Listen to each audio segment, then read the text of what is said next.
Again, we are giving free t-shirts for API Czar. Guys, stick around. I will be at the end. When you're leaving, please take a shirt. All right, so I think Elias made my speech very short because he talked about the main problem we were talking about around API, right?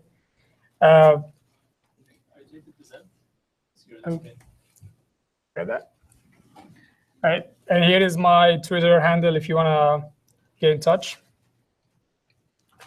So again, looking at the UI team and API team, right? Coming with a kind of working with customers, they have a complex UI that they need to build, right? And they need to wait for the API to be ready. That's the main problem that we always face, especially with big customers and enterprise ones. And this is mainly, you don't need to really figure out all the details of this screen, but basically, this is one of the customer requirements to build this UI. It's a call center UI. They have all of this information for the call center to be able to help the customers answer the rep to answer the call center. And they asked us to build this UI, right? And basically, I gave it to the UI team and said, well, we don't have API to start with. And the guy, they said, we will be using one of the API management tool. So please try to be closer to this API management tool. So try to use it as much as you can. So you can have the API ready. Whenever we're ready, we can use it. All right, give it to him. Give him 5 APIs only to start with. They were very complex APIs. The attributes were really kind of a lot of attributes for the API. And the guy took a week, and he was so depressed to be able to digit every attribute for this APIs. And I asked him also to create some test data. And if he can connect to the Mongo or non-SQL database, so we can have a test data going back and forth, so we can test the UI, which is the main purpose of the POC. And the second week, the guy said, well, I'm done. I have the 5 APIs ready. They are running in the API management. They are secured. They have test data connected to the non-SQL database. And here's my resignation letter. I'm done. I can't do that anymore, right? I look at it, it's like, why, right?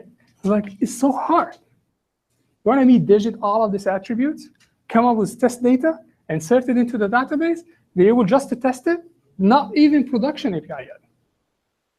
Okay. The second question, or the second kind of problem we're facing with customers also is that best practices. What about API best practices? You give the API to one of the developers, and you compare the second API with other developers. Both of them, they came up with their own best practices about API, how to develop it, right? And they are absolutely working in the same team, but they are totally different APIs. So test data, best practices, easy to create an API from a just description from the UI. So look at this UI, right? From a UI perspective, I need an API to get me the customer details, which is the one in the top, right? Just a username, if the password was active later, recently, his social security number, a normal address, the normal information. I need that from a UI perspective. I don't care from an API perspective. You're calling different APIs in the back end. You're calling different databases. That's what you need from an interface perspective. That's what I will take and I build my UI against, right? So imagine if the UI developer gave me the description, maybe in a JSON file or a schema, or maybe he said, well, here is the UI requirement, go and build the JSON file or the schema for that. And I need to take this file, be able to create a working API, generate test data for this API, a decent test data, not very random one, but just a decent one. So if I'm looking for a social security number, I want to respect how the social security number is represented. And if I also be able to enforce best practices, that's a nirvana, right? Force best practices, be able to generate an API just from a JSON or JSON schema, and be able to generate test data. And maybe also connect to a non-SQL or SQL database. Or maybe web service. That's what we have where we are talking about today, APIs are. So we came up with this idea of the product of APIs are from these problems that we're facing with API development. And it is very hard to get an API working very fast. We did not have the challenge with the name, because one of the sales guys said, whenever there is a problem in the government, they appoint a czar to streamline. That should be the API czar, right? And the best practices, we call it the API master. I have a master for best practices. Everyone should follow. All right. The second one is, we talked about one of the challenges that we're talking about documentation. So before I talk about all of the, before I talk about the API czar, what it does, I just want to share with you that we have a light version, which is the free version. It's an open source. You can find it here into the NPM. We have a website which has the documentation, how to use it, all the videos also how to use it, right? And the code, which is the GitHub repository, and the NPM package. So all the details about how to use it are out. I'm going to show you today, from a UI perspective, if I'm delivering the requirement to the API czar developer, right? How he's going to take the API, be able to generate an API quickly, hand it over to the UI developer, and use it with to develop the UI. Make sense? All right. So since this is all out, I'm going to just use the npm commands here, right, to be able to start the API czar. All right. So the first command is I installed already the generator in my machine.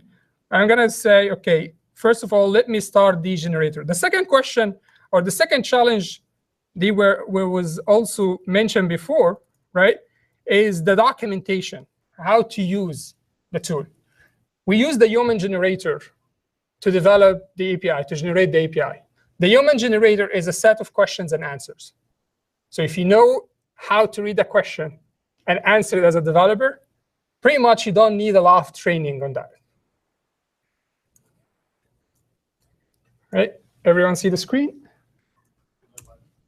Yeah. That's good. Let me be sure that I'm on the right folder first. Yeah. All right, so I'm going to call this API customer API. OK? So customer API, from a UI perspective, the requirement I got from the developer are the following requirement. I need a simple API.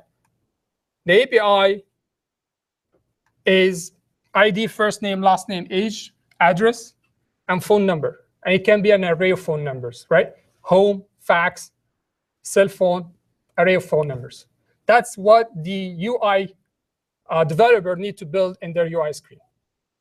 This is all the requirement he gave to me, right? I said, do you need a test data? I said, yes, I need the test data, right? Can you help me with giving more details about this requirement to be able to generate you a better test data, right? So he said, sure. Do you have a format? I said, yes. Fill in this format, this JSON, to explain to me more about your test data, right? About your data. Let's say the ID. What is the type of the ID? Oh, it's integer. What's the minimum? What's the maximum? To generate the test data, we use Faker.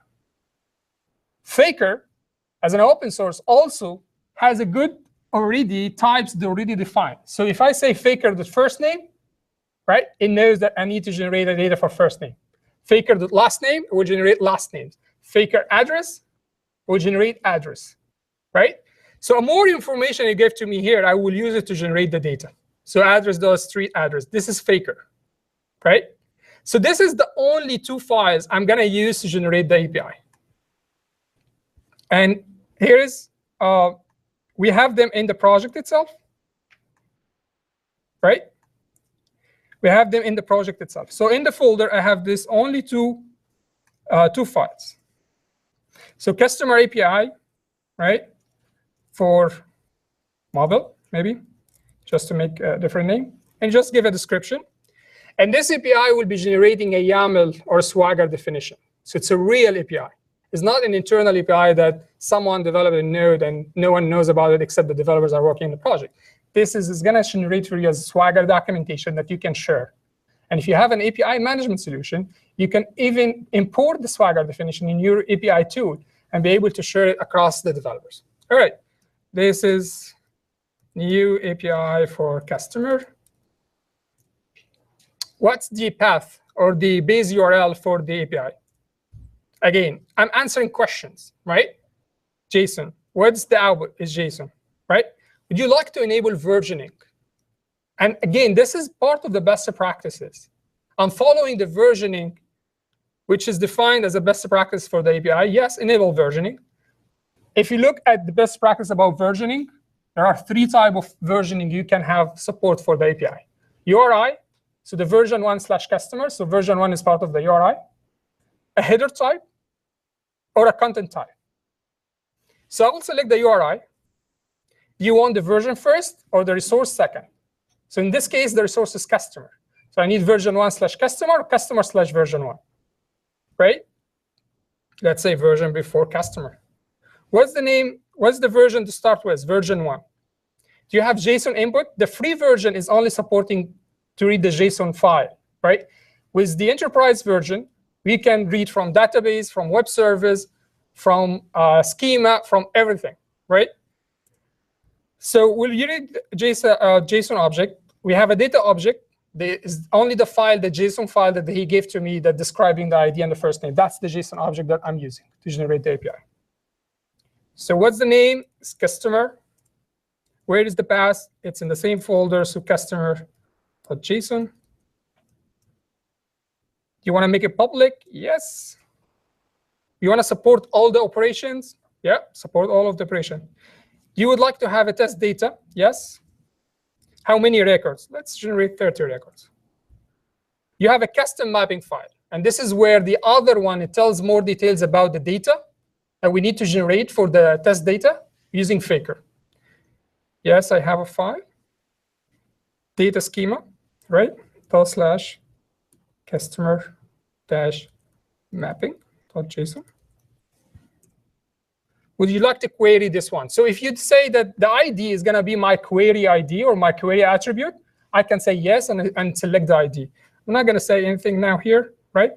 You have more resources. No. If everything goes well, it will generate for me the API. All right, looks like it generated the API. And it's Node, right? And here is the Swagger definition of my API. So if I take this one and open a new URL, a new tab, customer, all the operation that I selected, get, that's the definition that it gave to me as a JSON file, which is I showed to you. Try, that's the data. If you look at the data, it's based on the mapping. Right? I can take this API right now and deploy it to any API management. Why? Because most of the API management tools outside, do you understand either Swagger or YAML? So import this API in a Swagger and YAML, take the proxy that we just generated into the Node.js and deploy it into any Node.js environment, and just to change the URL to be where did you deploy your JS proxy, Node.js proxy. And that's it. You give to the UI person, and he can use this API. Well, this is a code. I generated a code here. I not just generated something like it would be only used for testing. The moment it comes in that I need for customer to connect to a specific database or connect a web service, I just go and comment the line which reads the test data and add my code for the get and post and all the operations to connect to the backend system. You're done. This is not only for testing or for development, you could also use it for production. So to recap how it works, we take the JSON input, the JSON schema, or a database we discovered, or WSDL. This is all we discover the object or resources that we need to discover from. Customer, where is the customer? Is it web service, database, or you can give me a JSON description for it, or schema. We create the custom input. We have the API master, which is well configured. In the API master will tell me what is my best practices. For versioning, I'm using URI, and I'm using the version first and then the resource. Some of the other best practices, I'm using data caching, I'm using pagination, I'm using filtering. This is the way I'm using filtering. This is the way I'm using pagination. I can configure all of that into the API master, which is basically, it's another JSON description of how you want to generate the API. And we will create the mini app, the proxy, test data, and the YAML file. You can deploy that to pretty much all the major API management solutions. And it flew through the life cycle of the API. So the API management solution will be responsible for securing the API, deploying to the API to different environment, and be able to manage the API, give you the API portal for the developers and all of this stuff. All right? One thing we did, so this is, let's say, if I want to deploy that to CloudFoundry, which can be Pivotal on Google Cloud, or can be a Bluemix, right? I just deployed the runtime, which is the proxy, and then import the YAML file to the API management. Boom, I have an API already. But one thing we did for AWS, so the new kind of idea or the new kind of compute is a serverless compute, function as a service. So think about it. Your API can be running as Lambda function, or a Lambda function to serve only when the API comes in. So basically, we change it. When we talk about deployment to AWS, we take the code, which we generated, the proxy, the node code, deploy it to Lambda. Now it's running. And we import the YAML into the API gateway from Amazon. And also, they added the portal right now. There is also an open source project that you can download where you can add the API that is deployed in API management or API gateway in AWS to be into the API portal developer. Boom, you have an API running in AWS, the cheapest option you can ever have. Because the code will be running only as a serverless. You will be charged, I think, every million requests or something, you will be paying peanuts. But if I am a vendor or I'm a provider of an API, right, that he wants to expose this API also into the marketplace of Amazon, where I have subscriber that can use my API and gonna be charged against their Amazon account, and then I will be, as a provider of the API, be giving the cut from Amazon, per se. The first two steps, deploy your API, define it in the API portal, and configure it into the marketplace. If you follow the same pattern, the only thing you need to do is to register into the marketplace and connect your API portal to that. All right. That's kind of the features. The light version is totally free, open source. The code is there. The NPM is there. The other documentation is there, right? It helps you to start if you are a smaller kind of footprint or a smaller project or open or kind of startup. If you need an enterprise one, we have also an enterprise version that supports more kind of functionality and more systems. Okay, any question? Question? Sorry, you're reading something? Sorry.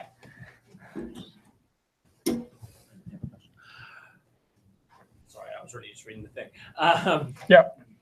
So from discovery, we can do web service, cloud, and Mongo, relational database.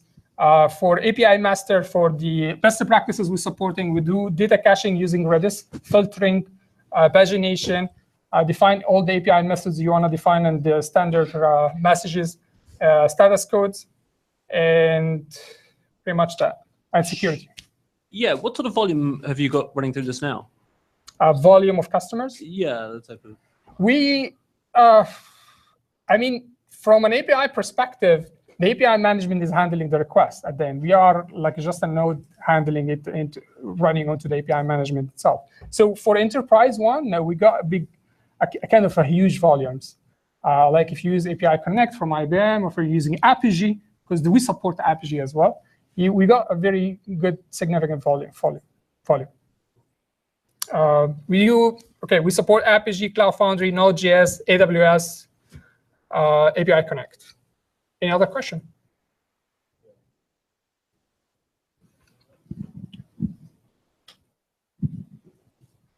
Yeah. Is it open source? Yeah, the light version is open source. Oh, okay. Which is the one on the left side. GitHub? GitHub. Okay. Go to apizar.io. apizar.io. The code is here, the GitHub. If you go to the npm, you'll find also the download. The documentation also describing all what I've been talking about. And also we have videos how to use it. Any other question? Nope. Nope. All right. Sure. All right. So so the second part of the talk was CodeSoju, right? And I covered it more into Angular meetup last week, right? But I'm just gonna give you an idea about what's CodeSoju, right? So we figured out the API part. Now we need to try to figure out the UI part, right? So every time I give the same screen or multiple screens, because the UX designer will come up with like 5-6 screens, and this is what we need to build to the customer, the UI developer will start from scratch every time, right? It might be copy function here, function there. So we sit all together after a long project, it was like about a year project or a year and a half, and said, we learned a lot from this project. How can we have a jump start with some functionality ready that we can use every time we start a new project? I like the way that I can remove functionality. It's much faster than adding functionality. So we start thinking about, in most of the projects, we need to log in. So we need sign on, right? Log in, maybe using LDAP or using some functions like OAuth0, which is one of the SaaS provider of a login or a single sign-on. And we need a content management. Most of the time, we need a content management in our web application, right? So Contentful, it's also a SaaS offer. And the REST API is open. You can use it. There's a free tier, right? And we need, most likely, a footer, a header, a navigation, a couple of pages, maybe one page to get a content from somewhere. So we need an API and all of this stuff. So we developed the CodeSoju, open source. If you go to CodeSoju.io, you'll find the documentation as well. You'll find the videos. You'll find the npm, and you'll find also the GitHub repository. And what does basically is the same set of questions that I went through, but is a kind of a shorter version of my question. So I'm going to start the navigate. I'm going to start the questions, but I'm not going to go through everything into how to generate it. I'm going to show you a video just because of the time. So CodeSoju will ask you, what is the application you're trying to build? Web app for bank, maybe, right? Is it Angular 1, Angular 2, or Cordova? Again, it's only a kind of an application template you can use to start. And you can follow if you would like. Anyway, so once we do that, it will generate for me all the artifacts that I need for the application. So I'm going to turn it to the video showing you quickly what you will be getting out of generating the CodeSoju. I see. Here you go.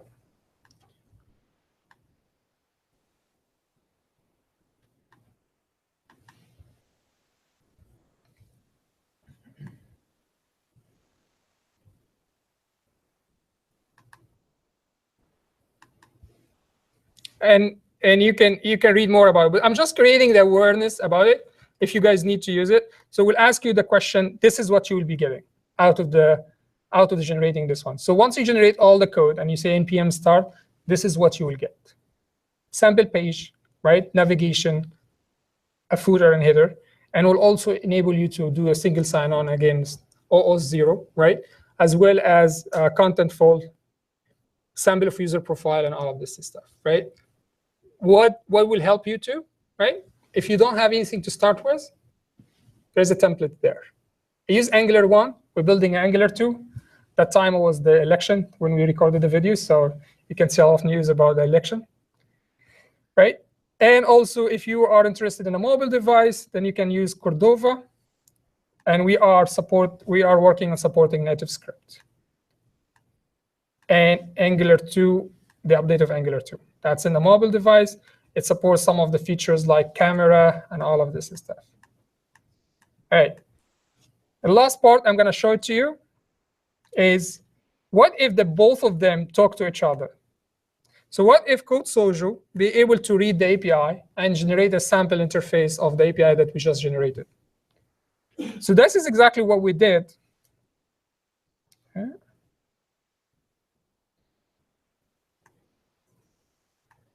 What we did is basically you run CodeSoju, and then you run the APIs are first. You generate the API, and then you run the CodeSoju second, right? And basically what we do is we created the awareness in CodeSoju to be able to read the Swagger file and know what are the APIs that is available in the Swagger, and create at least the node part of the one that consumes the API and make it available to the UI developer. Any question?